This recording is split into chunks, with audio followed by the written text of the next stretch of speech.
and my topic today is Beyond Keywords, how Cosmo and Rufus are about to change product discovery. So, I guess all of us, or at least most of us, have heard of Cosmo and Rufus already, but in this presentation, I will try to dive deep into what these two words mean and how it's going to impact the way your products are going to be discovered on Amazon going forward. So let's just give you a quick intro to myself. So I have been in the e-commerce space since 2010 when I started selling on Etsy.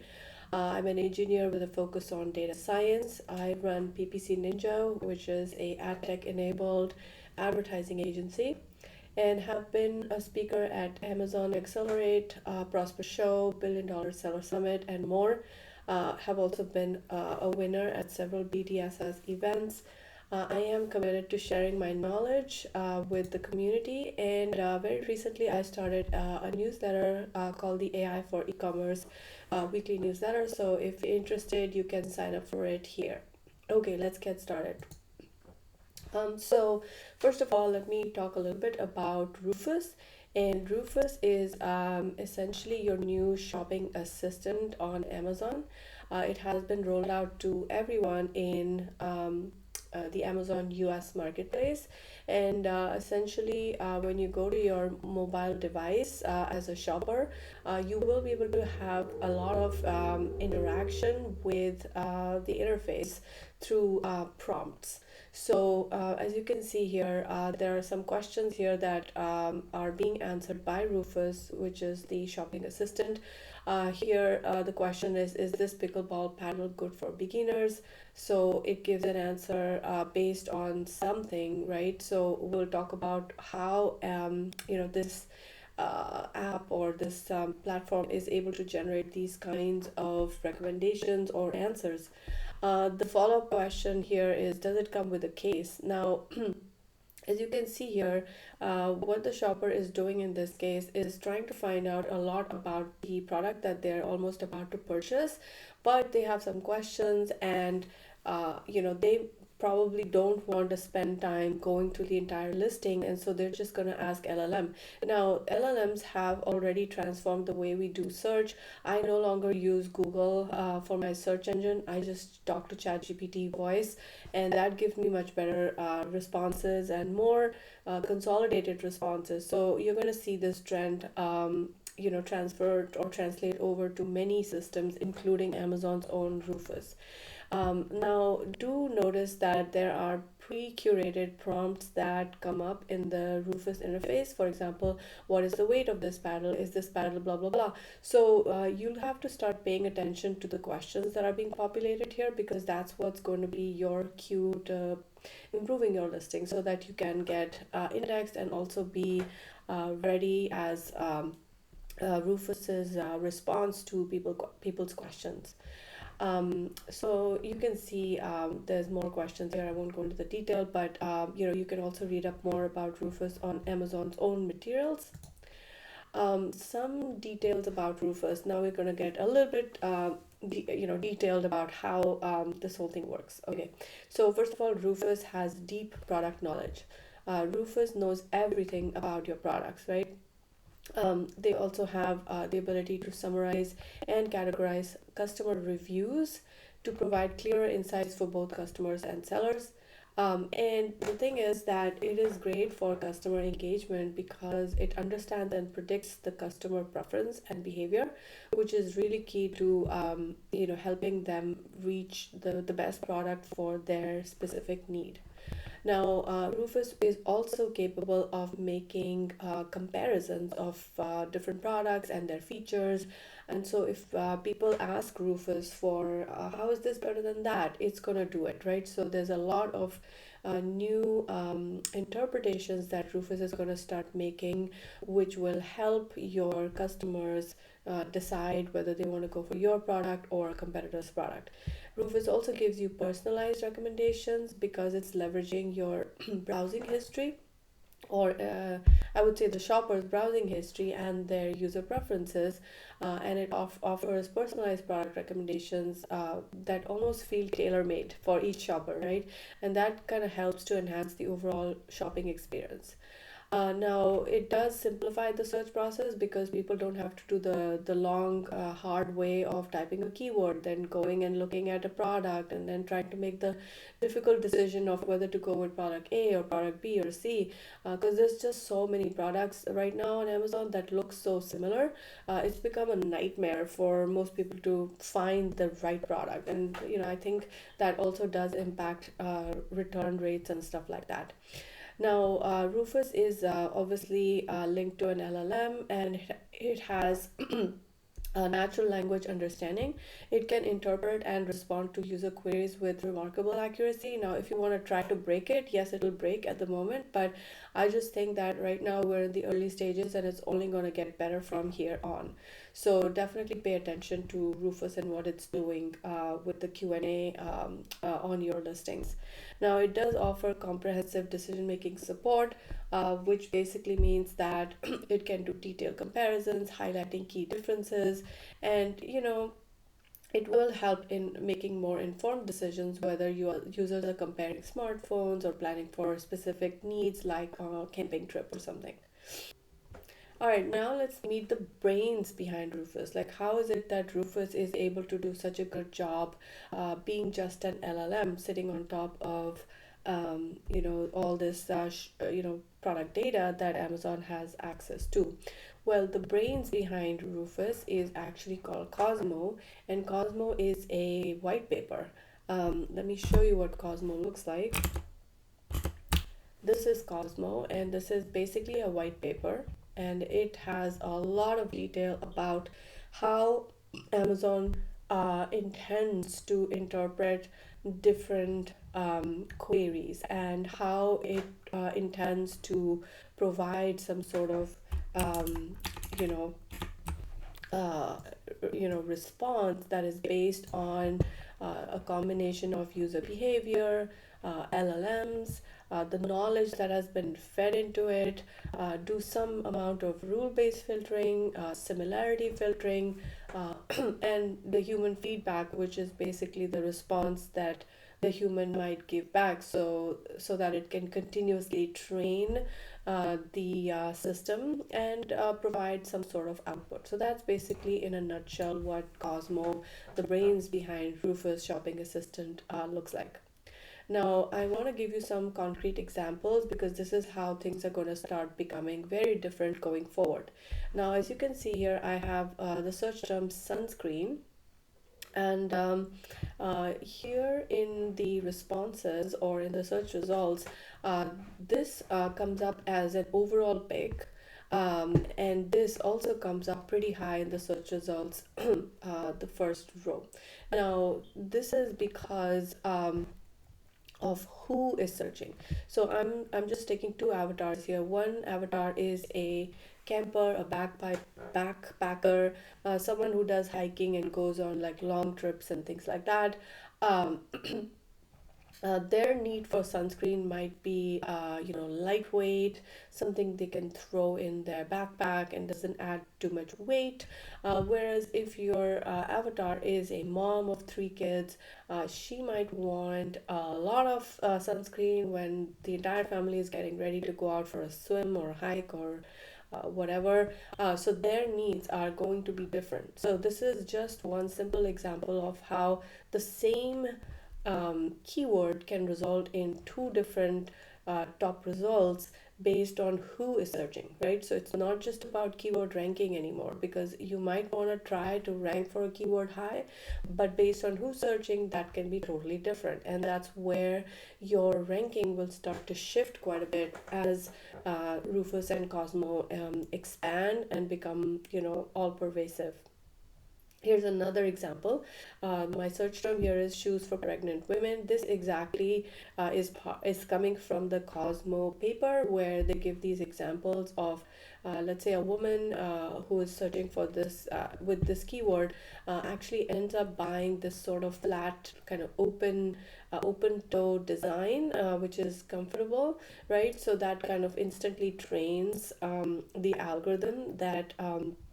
The concept of shoes for pregnant women actually points to these sorts of results, and so the results are going to start getting shaped by the intent behind the word rather than the word itself, which means that this will probably not even figure as a keyword. So shoes for pregnant women, maybe this shoe doesn't even have that keyword in the back end or the front end. It doesn't have it at all. But then where is it coming from? Why is it being ranked for a keyword like this? Well, it's coming from continuous training of the algorithm based on who's searching, what they're searching, and what they end up buying. So all of these are mentioned in the Cosmo paper, and you can read it up, but it's kind of long and quite detailed. Unless you're a data scientist or have that inclination, you probably are not going to do it. So let's simplify this a little bit for you. So what are some of the attributes of Cosmo? Um, First of all, Cosmo will help give personalized product recommendations based on contextual understanding. So, like I said, in the case of sunscreen or in the case of a pregnant woman, they are using that context of where is this product going to be used, regardless of what the keyword is at all, right? The keyword could be anything. The product may or may not have those keywords on them, but the contextual understanding is what is going to lead to the discovery of the right product for that shopper.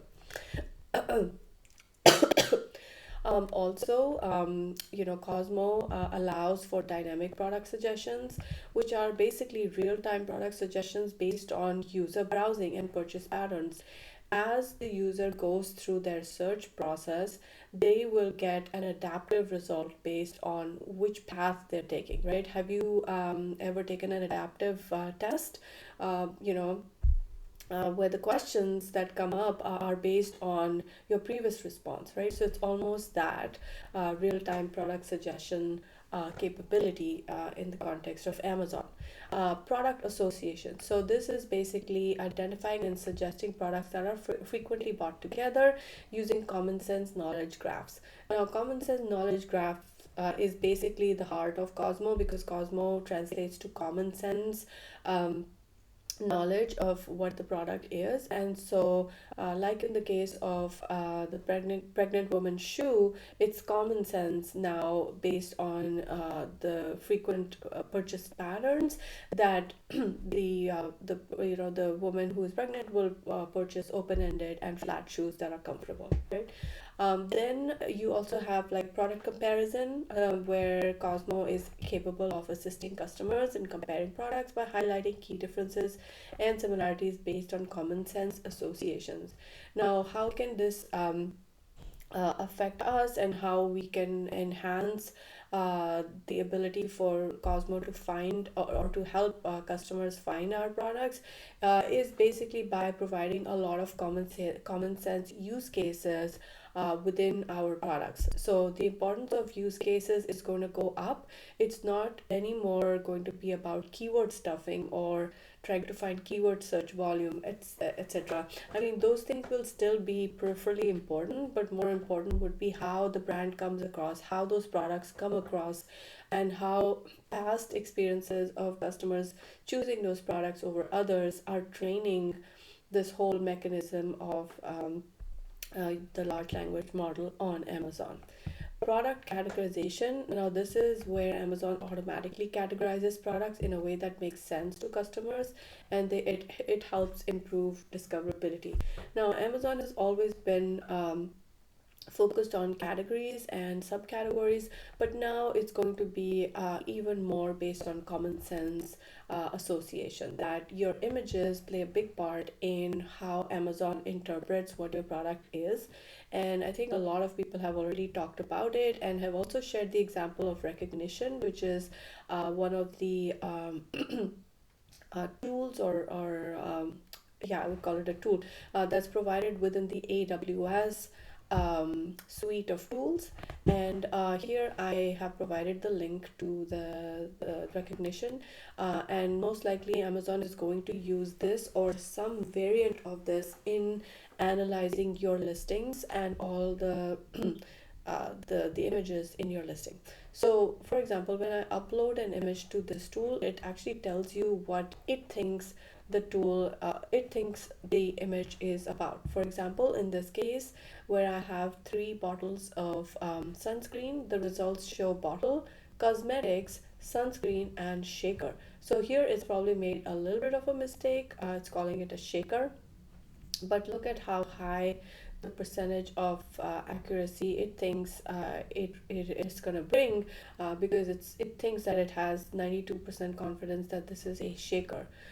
So again, your design of your image will impact how these large language models are able to interpret. So definitely play with different um, layouts and different angles, etc., to make sure that what you get back from recognition is fairly accurate, right? Otherwise, you might be creating confusion. Now, this confusion might be wiped away with repeated buyer preferences, and it'll train the algorithm to understand that, hey, this is not a shaker, but that might take a long time. So if you can assist your 2 friends, Rufus and Cosmo, then you'll probably see much better results. Here's another example where I have uploaded this set of two into recognition to ask what it looks like, or what it thinks the product is. So it said bottle, cosmetics, sunscreen, and first aid. So I think the first aid is coming from some of these words on the packaging. Um, where I think the clinically proven and the clinical word might have triggered this. So again, what you place on your on your packaging, especially what you place in the image, in your hero image, will definitely be picked up by the image recognition software that Amazon will be using to determine what this product is or what the best use case of this product is. Now, as you guys know, it's quite a lot of people do this, and I'm not saying that you should or shouldn't, but a lot of people will clean up what is presented in the image itself, and it might be slightly different from the actual product packaging, and that's fine. It's not it's not going to be against terms of service, or it's not going to be suspended or anything if you maybe remove this, like the clinically proven, or anything that you see here that might trigger kind of a negative word here that you don't want to rank for, or you don't want the Cosmo or Rufus combination to get misled by. You can actually edit your image itself and tweak it a little bit. Now, if you're completely changing the image, that's a problem, right? That's a violation, and it doesn't make sense for you to be doing that. But like minor changes like that, or enhancing the fonts and making certain things bigger than the others, I think that's quite okay. So just to start summarizing, we're seeing or we're entering this era where we're moving from keywords to audiences, right? Keyword ranking as we know it is going to change because your keywords are now going to be replaced by prompts and intentions, right? And also like who's searching. So it'll be dependent on the profile of the avatar that's looking for products, and it'll be quite different. Audience targeting will gain importance, and so definitely keep an eye out for any new ad types that Amazon might come up with to support audience targeting. We know that DSP already has audience targeting, and it can profile people quite well. However, on the sponsored ads platform, audience targeting is limited to what you have in sponsored display, and that can also be a little bit too broad and so on. So you've got to just keep working on it, and see how you might be able to get your best audience targeting, so that every click leads to a good audience coming into your funnel. The last thing or last two things, image is worth 1,000 words and a video is worth 1,000,000. A lot of people are recommending to relook at all your images and make them super optimized for Rufus and Cosmo. Video, obviously, make sure you have lots of use cases so that those use cases would then get picked up by the platform or Cosmo Rufus combination to give or to bring in more targeted audiences to your product. Also look at doing 360 videos. Those apparently will be able to provide a lot more context in the environment that they're being used, etc. So there's a lot of work to be done to make our listings quite ready for this new era that we've entered with AI. Now, AI's influence on PPC is basically summarized in these 3 points. First of all, we're going from precision targeting to semantic and intent-based targeting. Precision targeting, I mean, like keywords and trying to push certain keywords to top of search and so on, but you're going to have to do a lot more work on semantic and intent based targeting because that's where the world is headed.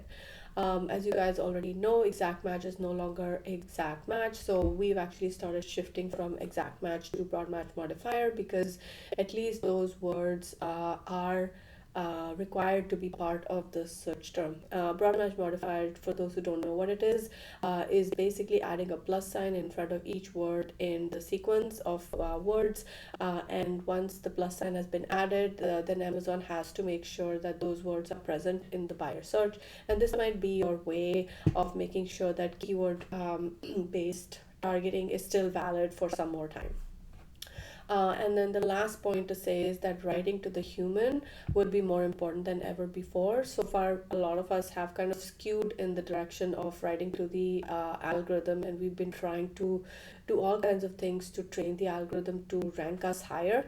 But your writing will need to be more centered on the human because the cues that the Cosmo Rufus combination are going to pick up from what did the shopper search, what path did they take, and what product did they end up buying is going to be a lot more important than the first keyword that they typed in the search bar. And how can we prepare? Get your images ready for Cosmo. Make sure your content focuses on use cases. Make sure that you have a deep understanding of your avatar or avatars and their behavior so that you can address that in your listing and make sure that it's rich enough to satisfy different kinds of use cases. Some people that I know are doing this already. They have started looking at what questions or prompts are automatically being populated within the Rufus so that you can pick up those questions and simply answer them in your product description area so that it'll give Rufus and Cosmo the ability to help find you. Another last thing to say is that PPC and social, you will have to, make sure that you're targeting the right audiences. And so whoever you send from social will also need to be pre-qualified, and you'll have to do a much better job at targeted marketing and advertising from external sources. Make sure you future-proof with Broad Match Modifier. And then make sure that you have a better understanding of semantic data and better understanding of audiences. Maybe if you're using DSP, then that's a good way for you to look up overlapping audiences, etc. And of course, we know that Amazon has always tried to look at external sources, but now they're going to do it even more with always be monitoring and scraping social signals. So if there's anything you can do to highlight the use cases of your product, whether your sunscreen is for hiking or swimming or this or that, try to make sure that you create enough content that can lead the right people to your product, and it just reinforces that new flywheel that we are looking at right now. So that's the end of my talk. Thank you so much for listening. And as I mentioned in the beginning, I have recently started a AI for e-commerce newsletter. If you would like to subscribe, here is the QR code for that. And I will see you around. Thank you so much for your attention and your time.